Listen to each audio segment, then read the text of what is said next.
Diablos tends to cast status-inflicting magics, most notably Scourge. There is also a slight chance of him casting haste on himself. It is a good idea to buff the characters before the fight. It is especially recommended to use Bravery at one point of the battle as well. Diablos will use Force Barrier, which negates all attacks. During this period, Diablos use Pyromania, which inflicts high fire elemental damage upon all characters in range. If the player should find this overwhelming, they should change the character's equipment to equipment that can absorb fire whenever Diablos readies it.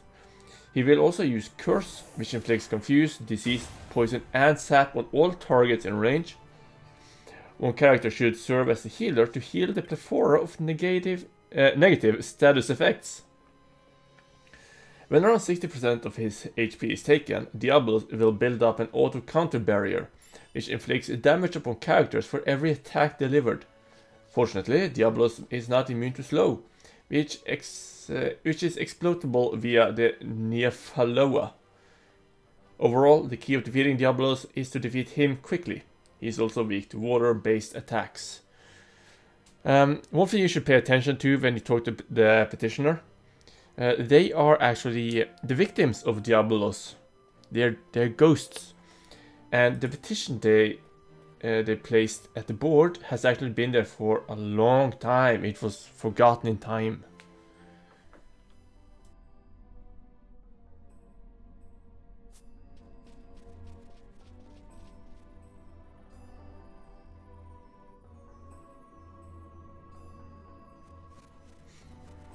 Being a mutant form of Malboro, one of the few remaining in the Favored, is distinguished by its foul breath, which is several times more rank than of the typical Malboro. Generally regarded as a threat to the delicate balance of life in the wood, the Viera have watched it with great disapproval. Viera warriors have attempted its extermination several times, but were foiled by their own acute sense of smell. A considerable disadvantage in such a fight, and so a bill was posted. Wild Malboro is flanked with a few Malboros, and both monsters will inflict a plethora of status ailments. When the Wild Malboro's HP hits critical, his defense will increase, as well as his rate of inflicting status ailments on the party. When his HP is critical, Wild Malboro may use Soul Attitude to fully replenish his HP. It can also set up a physical paling.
Before fighting Pisco Demon, the player should equip the party with armor that protects against dark, and accessories that protect against disable. Some other monsters such as Malboros will join the fight if Pisco Demon is near them. It's best to defeat the enemies around Pisco Demon before focusing on defeating him, since the Vivian's putrid breath can be a serious disadvantage. Pisco Demons like to cast high level magics, mostly Dark Ra and Dark Ga. If the party doesn't have equipment to protect against dark, they can simply cast Shell or Shelga. A good first move is to dispel the Pisco Demon. Some of his attacks inflict status ailments, most notably is Disable. When his HP is left around 20%, Pisco Demon will begin a physical healing. At this point, the party must blast him with the high level magics, unfortunately.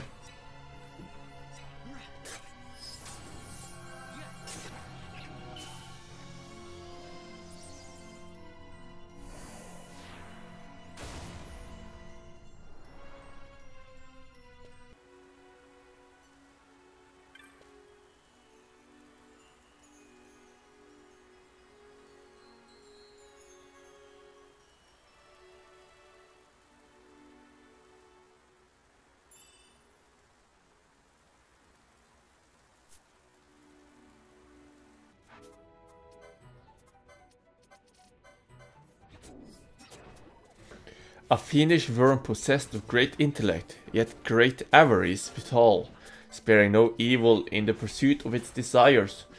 Once seeking the relics of the Dynast king, kept in the still shrine of Meriam, did it challenge the Grand Kiltias, Anastasis himself, but was defeated, being then secured in the depths of Paramina Rift. Most unfortunately, with the Grand Kiltias passing, its bonds failed and it attacked Mount Baromises.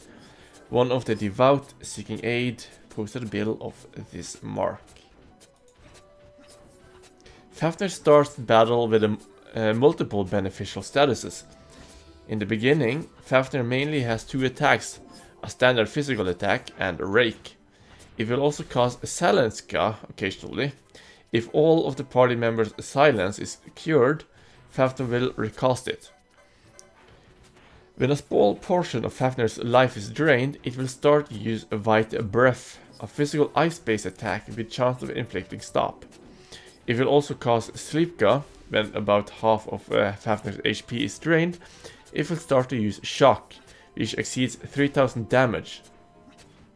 When Fafner's health is critical, its attacks start to chain, and it will repeatedly use a White Breath. Fafner is weak to slow and sap, as well as thunder.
Total Pass's attacks are similar to the Behemoth class enemies, only harder and faster, dealing an average of 3 to 3,500 damage each swing.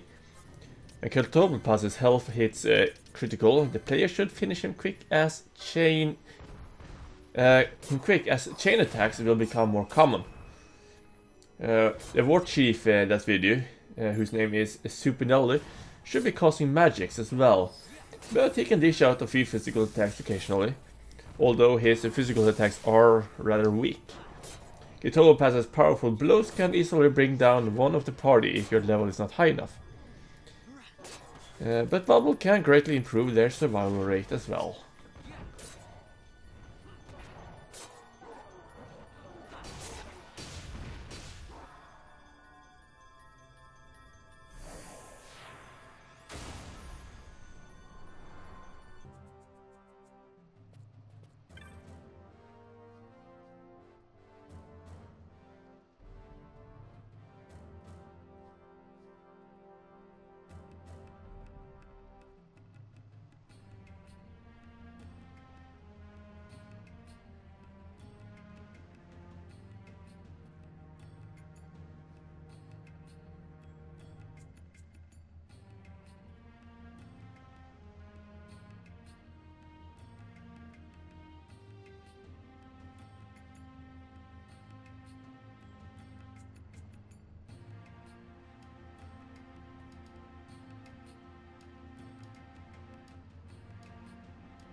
Death Gaze.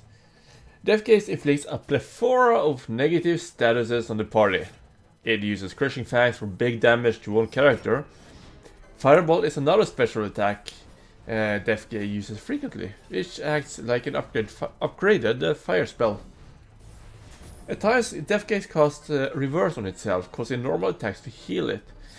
Death Gaze can build up a physical paling, which it starts off with, which negates all physical damage, of course. Aside from building up physical palings, Death Gaze casts high-level magic, such as Scourge, Flare, and Bio, and also Restore to fully heal his HP, which can be really annoying. Death Gaze will inflict disease on the party, so have remedies available. Death Gaze is not immune to Silence or Sap. Silence cancels out his Fireball, which is great. Death Gaze ignores Shield's evasion, like most mob hunts and bosses do.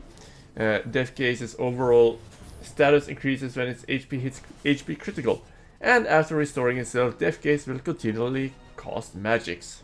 Now, in order to find him, you need to have done Barring Passage, you must have acquired the Dawn Shard, and you must have fought Judge Bergen in Mount Bur Omises. You can also steal an Emperor's Scale from him, and it's really easy. Just walk up to him and start stealing from him, and once you've stolen the Emperor's Scale, run back down inside the door and go back out. You don't need to go away 2 screens from him. He resets after you left the deck. No, that's not the deck, is it? Anyways, after you've gone inside, it's okay.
Kucharline. Cyan created to rid the world of its impurities by swallowing them within himself, in opposition to Nabrialis the Majestic, Sign of Light.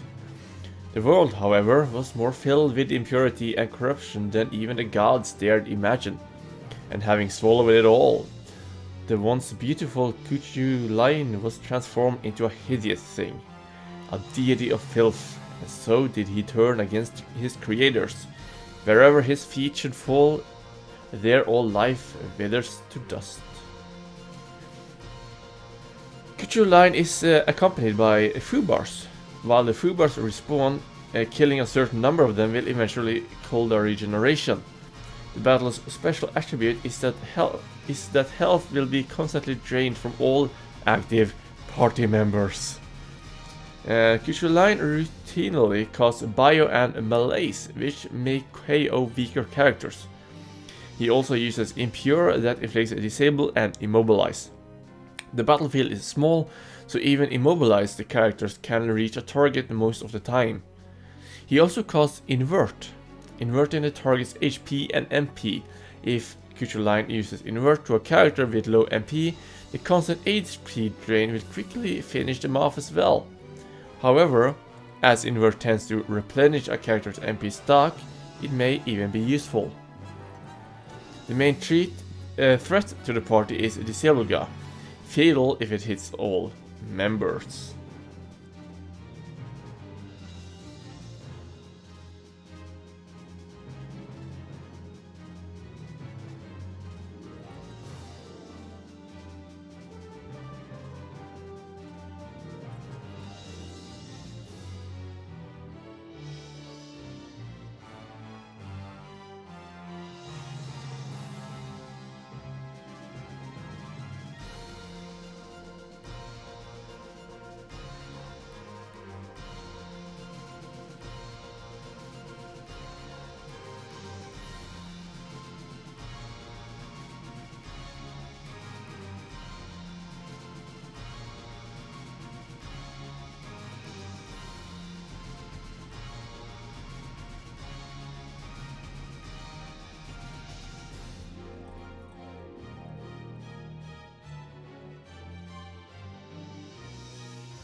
The Esper Zeramus can be obtained after you've beaten Judge Bergam and spoken to an acolyte at Mount Baromises, and he shall give you a Stone of the Condemned, and then you just walk back to what's this place called? I totally forgot the name. It's a very gothic sort of kings. Anyways, the battle. This can be a difficult battle. During the battle, the magic command is sealed. Zeramus is flanked by 8 to 10 Dark Lord enemies. Zeramus casts Piercing Graviga, which can easily defeat characters and uses a number of time spells, such as Slow and Stop on the party, and Haste on himself and the Dark Lord enemies. Zeramus has high HP and uses Great Barrier when he drops to 50% health. It is probably best not to attempt this Esper until after you've done Gervagan, to access better armor, weaponry and items and such things, since magic is sealed. Items will be important, including X potions, Phoenix Downs, power armlet, accessories, and things that you encounter slow with. Bubble belts are also useful to boost up your health. It is essential to cast buffs upon the party before the battle, but casting bubble is not encouraged, since this will increase Zeramus' piercing Graviga damage. However, casting bubble status through the bubble belt is alright. Reflect is a useful status here, protecting against Zeramus' slow and stop spells. The Pheasant Netsuke makes healing items more powerful, and combined with all the Phoenix Down augments, a Phoenix Down can recover a KO'd character back to full health. Revive item gambits are essential because Piercing Ravager will often defeat characters. Because as many as 20 to 30 Dark Lords can spawn in this area, finishing the battle is quickly as important. But you can also assign a character to focus on the enemy, such as I have done. If the party uses a large number of quickenings at the start of the battle, Zeramus can be defeated rapidly at a relatively low level. If all characters have missed charges for quickening chains, let me rephrase that. If all characters have missed charges for quickening chains should be a comma there, can be used at the start of the battle. By swapping characters out and restoring items will allow more chains to be initiated. The player can set the battle speed all the way down to maximize the quickening strategy, as items and quickenings have no charge time, but slows the Dark Lord and Zeramus. A little lore on Zeramus as well. Honoring the law more than any other, a sign of holy order and condemner of criminals, created in opposition to Nightstar Pastarot, sign of light. It turns his deep, abiding hatred for those who break the law into living darkness, therein to plunge the guilty in fell judgment. Over time, he came to care less for upholding the law and more of condemnation, and so tainted by hate, he sought to condemn the gods themselves to death. Thus did he earn the title the Condemner, and thus did he fall from grace.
The item command will be disabled during the battle against Exodus. Exodus is a slow-flying opponent that attacks mainly with magic, but its physical attacks can inflict stop. When Exodus gets HP critical, his defense and attack will increase, halving the party's damage, or more if they do not have good enough weapons, and his speed will increase from abysmal to sluggish. At 15% HP remaining, Exodus erects a physical paling, and will get a reflect status. His speed increases a tiny bit as he will continually use Scathe and Flare. Most ancient of the Scions, created in opposition to Halmarut, the Arbiter, and Scion of Light, tasked with keeping watch over the world, with the authority to judge the value of all things. As he watched unseen, unknown, his attachment to the world dwindled, and faded until it was nothing. Fitting that he would desire to make the world, too, as nothing. Yet he fell in the war against the gods, and was thwarted, imprisoned, in punishment for his heresy.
Fury. Being a ruffled spirit in the body of a Dreamhare living in the necrohole of Nabudis, its astonishing power made all the more startling by its demure appearance. None know the limits of its strength. Indeed, many are the great creatures of legend who have lost their lives to this furry terror. As cruel as it is cute, it stalks the shadows, looking for worthy opponents against whom to test its mettle. After depleting around half of its health, Fury will use a batcher's wine to go into a berserk state. It can't be dispelled, but Fury will just keep drinking more. It can be dispelled, not can't. When it is in berserk, its physical strength and speed increases. When his health is HP critical, his defense will raise and Fury will parry most of the party's attacks.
Being a Humbaba transformed by a powerful mist, several times larger than its regular kin, and a fearsome sight to behold, with giant iron-hard horns as hot as molten rock. The sword it wields is a subject of legend, for it is said that with this blade did the gods first cut heaven and earth in twain. Before entering the battle, every character should be buffed up with good effects. When the battle begins, Humbaba Mistant will attack the party with combo attacks, so it does not hurt to have Protect on the party and to dispel him. The Humbaba's Mistant's strength increases when his HP starts to fall to HP critical. For those who raise their clan rank high enough, the Nyafaloa is quite effective against this boss. Equip Nyafaloa and throw a remedy at him. And it will inflict sap, slow and silence.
Chaos, tutelary deity of the sacred crystals fashioned by the gods at the time of the Great Making. Created in opposition to Mitron the Chastiser, Scion of Light. Upon entering the world of man, he was enveloped in turmoil rampant there. Lost He died and was reborn countless times, a walker of life's wheel, eventually to rage against the gods that had so fated him. But sitting in meditation upon the honor pedestal does he clear heart and mind until all that has order and reason and thought is made as nothing. Since there is no save crystal before the fight, it is better to make sure all party members are in top-notch condition. Windbreakers are helpful in reducing damage, and the player can switch equipment when Chaos readies his special attack. On the battlefield, all attack commands will be sealed. Chaos can be inflicted with Zap and Slow. Chaos tends to use Ferga, which reduces the entire party's MP. It is useful to place gambits to use Smelling Salt or Remedy to deal with confusion from Eroja. In addition, Chaos inflicts silence often, so it is good to be stocked up on Echo Herbs. Also spread out your team. The player can either go the physical route with the Soul Eater, Telekinesis and Guild Toss, or put up Reflect and bounce non-elemental spells at Chaos. Also, Not Rust can be used to damage Chaos. Not of Rust can be bought from the clan store in the Mufra Bazaar in Rabanastra.